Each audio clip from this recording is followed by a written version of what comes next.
napag-usapan natin ang patungkol sa pagkaramdam nitong si Shion na nawala na nga itong si Rimuru. Pero bago natin simulan itong video na ito, ay i-roll muna natin ang intro. Hello everyone and welcome to my channel, ang inyong source ng Tagalog na Tensura Contents. Sa channel na ito ay pinag-uusapan natin ang mga nangyayari sa may Tensura universe. So without further ado, let's get into the video.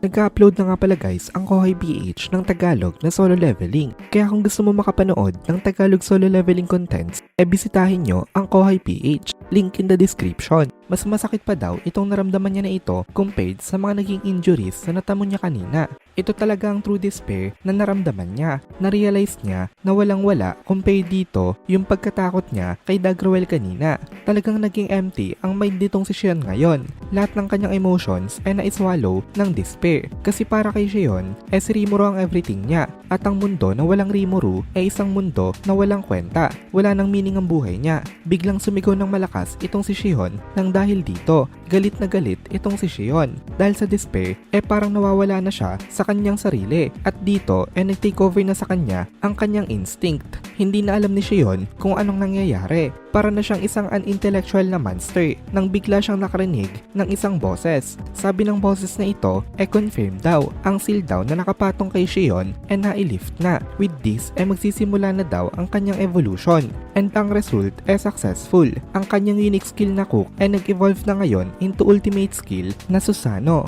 Itong moment na na-awaken nitong si Shion ang kanyang ultimate power. Kung itong si Rimuru buhay at walang masama nangyari sa kanya, never ito may i-unlock nitong si Shion. Habang kalaban nitong si Shion, itong si Dagrawell kanina, mabilisan niyang na-transform itong kanyang sarili. Unknowingly, napakaganda pala nun na preparation para sa kanyang ultimate power. Nung narinig nitong si Shion itong boses, tinanggap niya agad ang power na ito without any hesitation. At ngayon, na-grasp niya agad itong power niya. Hindi lang ang kanyang body ang rapidly na nag-transform kanina, pati ang spirit niya. Naging perfect vessel siya para sa kanyang panibagong power. Matagal na pala nakita nitong si Shell Sensei itong potential na ito nitong si Shion.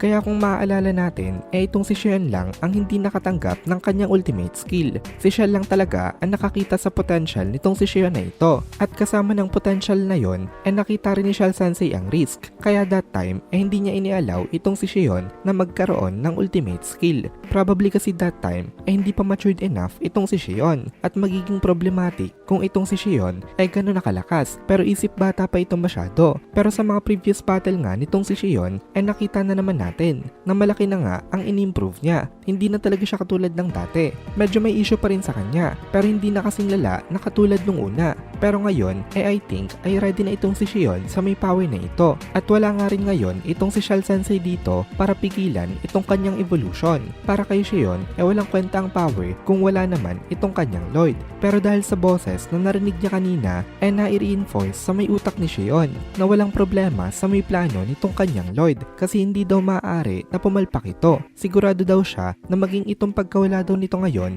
kasama sa kanyang ginawang plano. Kaya nawala ang kanyang takot at ang kanyang mga duda. Hindi niya pinagdududahan na victory ang result na magiging laban ng Lord niya kahit na wala siyang kahit na anong ebidensya na ganun nga ang nangyari. Ang pumasok sa isip nitong si Shion ito daw ang na-foresee nitong si Lord Rimuru. Kaya daw pala siya nilagay dito. Tuwang-tuwa itong si Shion sa pagkakakumbinsi niya sa kanyang sarili habang nakakaramdam siya ng sobrang lakas na power na patuloy na dumadaloy sa kanya. Itong power na ito pure violence, the power of destruction, a force of tyranny without any regard to good or evil. Ito daw ang most powerful power na kayang patayin maging itong si Rimuru. Ito yung kinakatakutan nitong si Shell Sensei. Kaya kung nandito si Shell hindi talaga ito matutuloy. Ngayon ngumiti itong si Shion tapos nagpasalamat siya sa kanyang Lloyd dahil daw sa panibagong powers na ibinigay nito sa kanya. Dahil dito, significantly na tumaas ang chance na manalo nitong si Shion. Parehas sila ng naging label nitong si Dagrawell.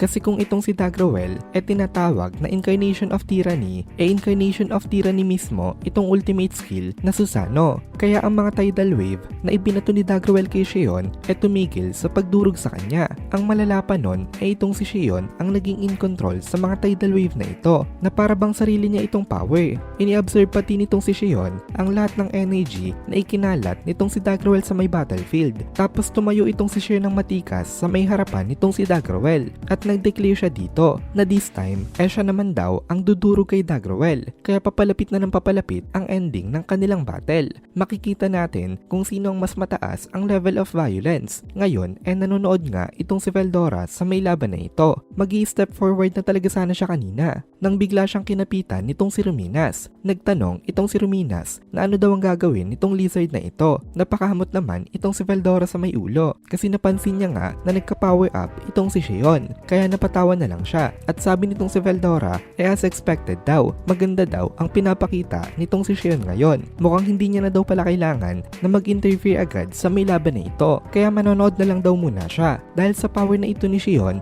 nakita nitong si Veldora na possible na matapatan nitong si Xion ang lakas nitong si Dagrawel. Napakalaking boost nitong power na ito kasi kanina nga wala siyang kalaban-laban tapos ngayon kaya niya na itong tapatan. Ibig sabihin sa point na ito true dragon level na rin itong si Xion. At dito na muna natin tatapusin itong video na ito. Kung nagugustuhan mo itong mga videos natin ay please consider joining the membership para mapanood mo na agad ang mga kasunod na part dahil palaging advance ang ating mga members. Also, ay please consider leaving a like at mag-comment ka na din para ma-boost naman tayo ng algorithm.